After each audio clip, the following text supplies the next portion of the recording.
حضرت علامہ مولانا مفتی ممتاز ظفری صاحب نعرے کی گونج میں نعرے تکبیر، نعرے رسالت، مسلک اعلی حضرت علماء اہل سنت، نعرے تکبیر، نعرے رسالت۔ اب آپ کے سامنے مفتی ممتاز ظفری صاحب قبلہ درود پاک پڑھیں۔ اللہم صلی علی سیدنا و مولانا و سلام علیک یا رسول اللہ صلی اللہ تعالی علیہ وسلم۔ ایک شعر پڑھ دیتا ہوں، سماعت کر لیں۔ بارہا میں اس کو پڑھتا ہوں اور اس مہینے تک اسے پڑھتا رہوں گا، آپ بھی سماعت کر لیں۔ الہی میری سانسوں کو طیبہ کی ہوا دے دے، الہی میری سانسوں کو طیبہ کی ہوا دے دے، الہی میری سانسوں کو طیبہ کی ہوا دے دے۔ ارے مدینے کا بھکاری ہوں، مدینے کی فضا دے دے، مدینے کا بھکاری ہوں، مدینے کی فضا دے دے۔ اور دیکھتے ہیں اس شعر کا کتنے لوگ استقبال کرتے ہیں۔ حضرت خصوصاً توجہ دیں گے، ہمارے گھر میں پیدا ہو صلاح الدین ایوبی۔ اگلا شعر آپ سنیں گے تو آپ سمجھ جائیں گے، ہمارے گھر میں پیدا ہو صلاح الدین ایوبی، ہمارے گھر میں پیدا ہو صلاح الدین ایوبی، خدا بیٹی کی صورت میں کنیز فاطمہ دے دے۔ ہمارے گھر میں پیدا ہو، ہمارے گھر میں پیدا ہو صلاح الدین ایوبی، خدا بیٹی کی صورت میں کنیز فاطمہ دے دے۔ اور جو عقیدت میں مولانا تبریز صاحب نے اشارہ کیا کہ وہ دیار نبی جس کا ذرہ بھی اگر آنکھوں میں سرما سمجھ کر کے لگا دیا جائے تو دنیا کے تمام سرموں کی کوئی حقیقت نہیں ہے۔ اور میں تو کہتا ہوں کہ مدینہ کی وہ نگری ہے جس پر نالین مبارک پہن کر کے میرے سرکار چلے ہیں، جس کے بارے میں شاعر کا یہ کہنا ہے کہ سر پہ رکھنے کو جو مل جائے نالین محمد، سر پہ رکھنے کو جو مل جائے نالین محمد۔ اللہ اکبر۔ آج ہم مکھیا میں جیت گئے تو سمجھتے ہیں کہ بہت بڑے ہیں، سرپنچ میں جیت گئے تو سمجھتے ہیں بہت بڑے ہیں، یا کوئی بڑا عہدہ مل گیا تو آپ سمجھتے ہیں کہ آپ بہت بڑے ہیں، کسی اچھے منصب پر فائز ہو گئے تو آپ سمجھتے ہیں کہ مجھ سے بڑا کوئی نہیں ہے۔ لیکن آپ کو یہ تمام مناصب مبارک ہو، اگر آپ غلام نبی ہو تو سلطانیت کو آپ چھوڑ سکتے ہیں، آپ اپنے جو ہے اس دنیا کے جو ہے رعنائیاں ہے اسے تو آپ ترک کر سکتے ہیں۔ اس دنیا کے اندر میں اگر آپ کو پاور دے دیا جائے آپ اسے تو چھوڑ سکتے ہیں، اس دنیا کے اندر میں اچھے منصب پر فائز کر دیا جائے آپ اسے ترک کر سکتے ہیں۔ لیکن کب؟ جب میرے نبی سے سچی عقیدت ہوتا، جب میرے نبی سے آپ کو الفت و محبت ہوتا، تب آپ کہیں گے کہ سر پہ رکھنے کو جو مل جائے نالین محمد، تو پھر کہیں گے کہ تاجدار ہم بھی ہیں، تو پھر کہیں گے کہ تاجدار ہم بھی ہیں۔ اور حقیقت میں تاجدار وہی ہے جو نالین پاک صلی اللہ علیہ وسلم کو اپنے سر پہ رکھے۔ حب نبی کی بات کریں تو مدینہ کی نگری وہ نگری ہے کہ حدیث پاک کا جب مطالعہ کریں گے تو فرشتے بھی بڑی ادب سے وہاں پر حاضری دیتے ہیں۔ فرشتوں کی بات کریں اور اس دیار کی اگر بات کریں تو جو فرشتے روضہ نبی پر آ کر کے ایک مرتبہ درود شریف پڑھتے ہیں ان کی تمنا ہوتی ہے کہ پھر اجازت کیا ملے، پھر اجازت ملے، لیکن نہیں، پھر دوبارہ اجازت نہیں ملتی۔ فرشتے قطار میں کھڑے ہیں، لائن میں کھڑے ہیں، مالک و مولا میری باری کب ہے، تاکہ تیرے محبوب کا روضہ میری نگاہوں کے سامنے ہو اور تیرے محبوب پر میں سلام پڑھ رہا ہوں۔ قرآن مجید کی آیت طیبہ آپ سماعت کریں، ان اللہ و ملائکتہ یصلون علی النبی۔ کچھ لوگ کہہ دیتے ہیں کہ نبی پر سلام پڑھنا جائز نہیں ہے، تو کم سے کم اس آیت کا ترجمہ پڑھ کر کے، اس کے تفسیر پڑھ کر کے آپ مجھے بتائیں کہ اس کا کیا مطلب ہے۔ لیکن ادھر میں نہیں جاؤں گا۔ حب نبی کی آپ بات کریں تو مدینہ کی وہ نگری ہے کہ کوئی عام انسان نہیں، بریلی کی سرزمین سے، ہندوستان کی سرزمین بریلی سے امام عشق و محبت جب سرکار کے روضے کی طرف رخ کرتے ہیں اور جب چلتے ہیں تو جانے کے بعد میں آپ کشتی میں سوار ہوتے، کشتی میں، اور سوار ہونے کے بعد میں جب بیچ مجھدھار میں پہنچتے ہیں تو اب کشتی کی خیر نہ رہی، کشتی ڈوبنے کے قریب ہے، تمام کے تمام لوگ پریشان ہو گئے، اور پریشانی کے عالم میں سب نے آ کر کے جب دیکھا امام عشق و محبت کو تو آنکھیں بند کر کے اپنے نبی پر سلام پڑھ رہے ہیں۔ سب نے کہا اے احمد رضا، ہم سب کی جان پر بنی ہے اور تم کیا کر رہے ہو؟ دعا تو کرو اپنے رب سے، ہم تو نیک ارادے سے چلے ہیں، نبی پاک صلی اللہ علیہ وسلم کی نگر کی زیارت کرنے چلے ہیں۔ آج جو ہے جان پر بنی ہے، کشتی کب ڈوب جائے، کب ہم سب کے جسم سے روح پرواز کر جائے، کوئی نہیں جانتا۔ اے احمد رضا، تو ہاتھ اٹھا کر کے دعا کر دے۔ اعلیٰ حضرت تو اپنے نبی پر سلام پیش کر رہے تھے، آنکھیں کھولتے ہیں کیا ہوا؟ لوگوں نے کہا کہ دیکھتے نہیں ہو کیا ہوا؟ جان پر بنی ہے، ممکن ہے کہ کشتی غرق ہو جائے۔ امام عشق و محبت ہے، جب لوگوں کی بات سماعت کرتے ہیں، سماعت کرنے کے بعد نے کہا کہ سنو، اگر تم کہتے ہو اور میں اتنا ضرور کہہ دیتا ہوں، آنے تو یا ڈوبو دو، اب تو تمہاری جانی، آنے تو یا ڈوبو دو، اب تو تمہاری جانی، کشتی تمہیں پہ چھوڑی، لنگر اٹھا دیے ہیں۔ یا رسول اللہ، زندہ باد، زندہ باد، اللہ اکبر، یا رسول اللہ۔ معلوم ہے امام عشق و محبت تمام لوگوں سے بتا رہے تھے کہ اے لوگوں، جب تم ارادہ کر لیے ہو کہ نبی کی بارگاہ میں حاضری دو، اگر تم غرق بھی ہو گئے تو صرف ایک وقت کوئی وہاں پر پہنچا، حاضری دیا، حاضری دے کر کے واپس ہوتا ہے، بس اس کی حاضری ختم۔ لیکن اگر تم اس سمندر کے اندر میں غرق ہو گئے تو ابھی سے لے کر کے جب تک کہ قیامت نہ ہو جائے اس وقت تک کہ تم سفر حج، اس وقت تک کہ تم سفر حج پر ہو۔ کسی شاعر نے کہا مدینے کا مسافر ہند سے پہنچا مدینے میں، مدینے کا مسافر ہند سے پہنچا مدینے میں، ارے قدم رکھنے کی بھی نوبت نہ آئی تھی سفینے میں۔ پتا ہے وہ کون تھے؟ کون تھے وہ؟ فتح کیجئے گا علماء اکرام سے۔ جب حج کا آپ ارادہ کرتے ہیں، راستے میں فوت ہو جاتے ہیں تو قیامت تک کے حج کرنے کا ثواب آپ کے حق میں لکھا جاتا ہے۔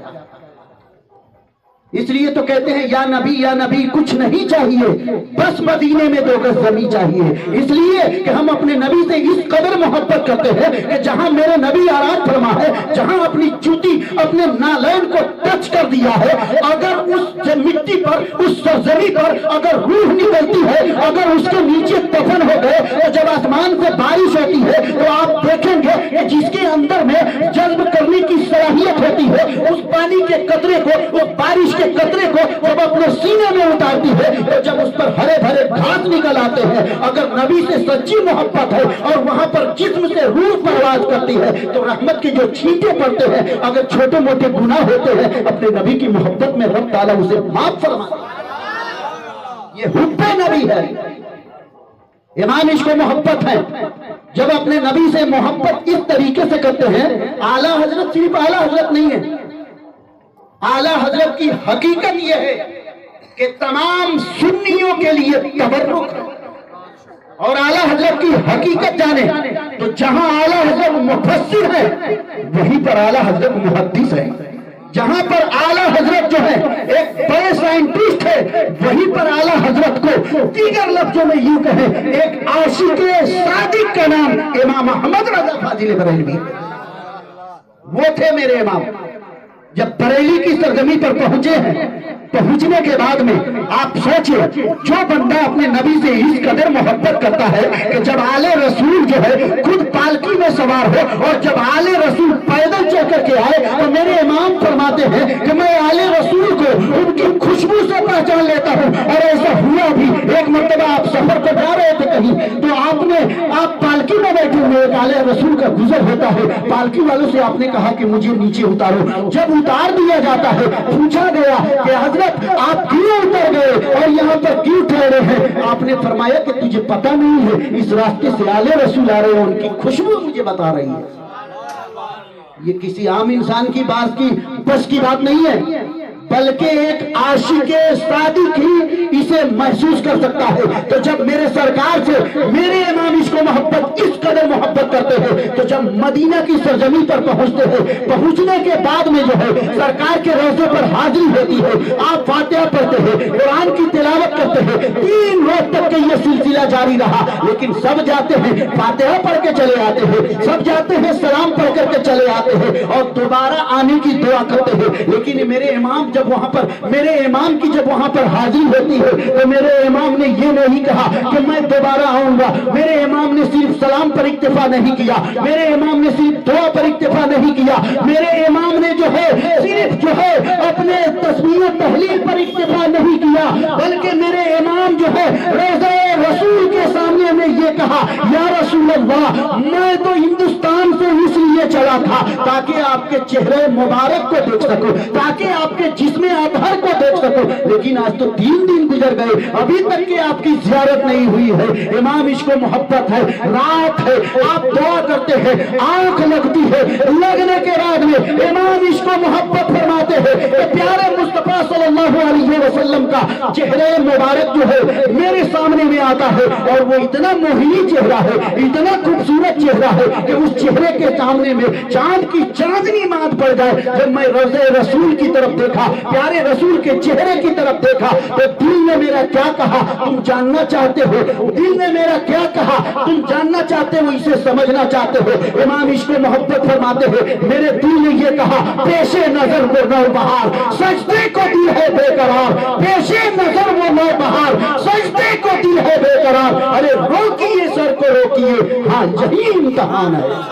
تو یہ چند باتیں نبی کے عشق میں نے آپ کے سامنے میں بیان کر دیا، اور بغیر عشق و محبت کے کوئی بھی انسان ہو، علماء کرام بیٹھے ہوئے ہیں، اس جملے کو آپ نوٹ کر سکتے ہیں، کہیں بیان کر سکتے ہیں، بغیر سیکریفائس، بغیر اپنے آپ کو فنا کیے ہوئے، بغیر سچی محبت کے کوئی انسان کبھی بھی کسی بلندی کو پا ہی نہیں سکتا، کبھی بھی نہیں۔ اگر ایک طالب علم ہے، جب اپنی کتابوں سے سچی محبت نہ کر لے، نیند کی قربانی نہ دے دے، راتوں رات جو ہے جگ کر کے ان کتابوں کی ورق گردانی نہ کر لے، اس کے حاشیے کو نہ پڑھ لے، اس کی عبارت کو اپنے ذہن و دماغ میں نہ اتار لے، اس وقت تک کہ وہ بڑا مدبر اور مفکر بنی۔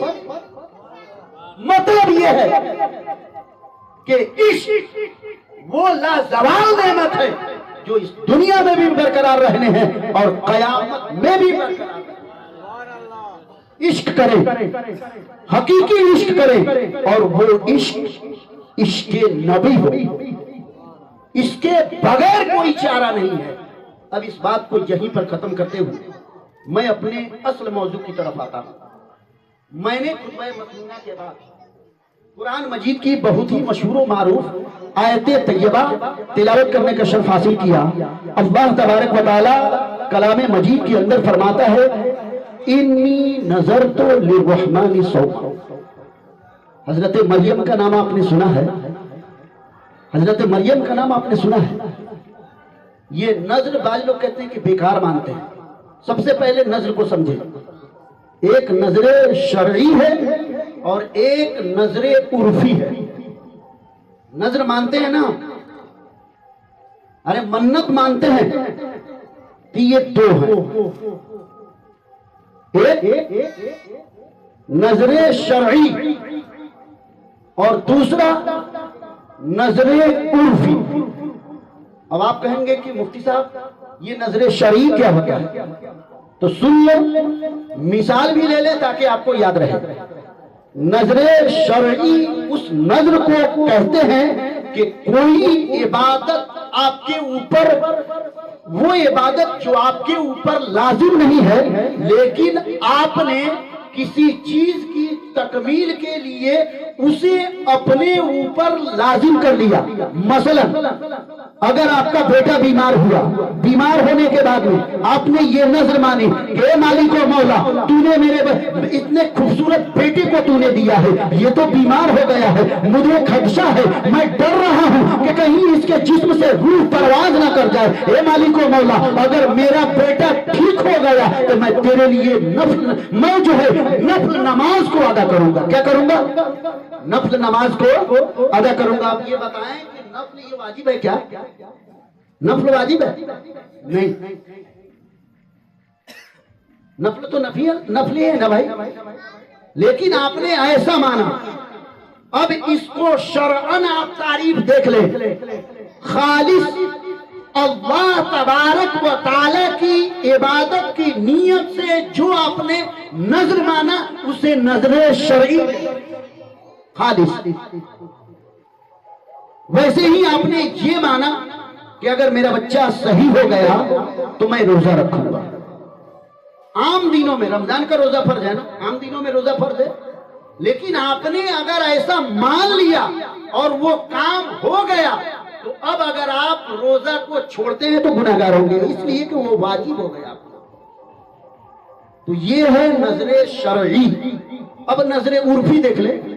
نظر عرفی کیا ہوتا ہے؟ آپ نے یہ نظر مانا کہ اگر میرا یہ کام پورا ہو گیا تو میں یہاں سے چل کر کے خواجہ خواجگاہ فخر ہندوستان خواجہ معین الدین چشتی اجمیری کی بارگاہ میں جاؤں گا اور وہاں جانے کے بعد میں چادر پوشی کروں گا۔ پھر جو آپ نے مانا تھا وہ پورا ہو گیا تو اب یہ چادر پوشی کرنا واجب تو نہیں ہوا لیکن افضل ہے، بہتر ہے اور ثواب کا کام ہے کہ آپ جا کر کے چادر پوشی کریں۔ لیکن بعض ہمارے علماء کہتے ہیں کہ یہ عرفی بھی واجب ہو جاتا ہے، لیکن ایسا نہیں، یہ واجب نہیں ہوتا۔ اب آئیے اس کو تھوڑا ہم حدیث سے بھی سمجھ لیتے ہیں۔ حضرت علی مشکل کشا رضی اللہ تعالیٰ عنہ کے دو شہزادے کون کون؟ حضرت امام حسن اور امام حسین۔ ان میں سے دونوں یا کوئی ایک بیمار ہوئے تو خاتون جنت جو ہے رب کی بارگاہ میں دعا کرتی ہیں، اے مالک و مولا اگر میرا بیٹا ٹھیک ہو گیا تو میں 3 دن کا روزہ رکھوں گی۔ کیا؟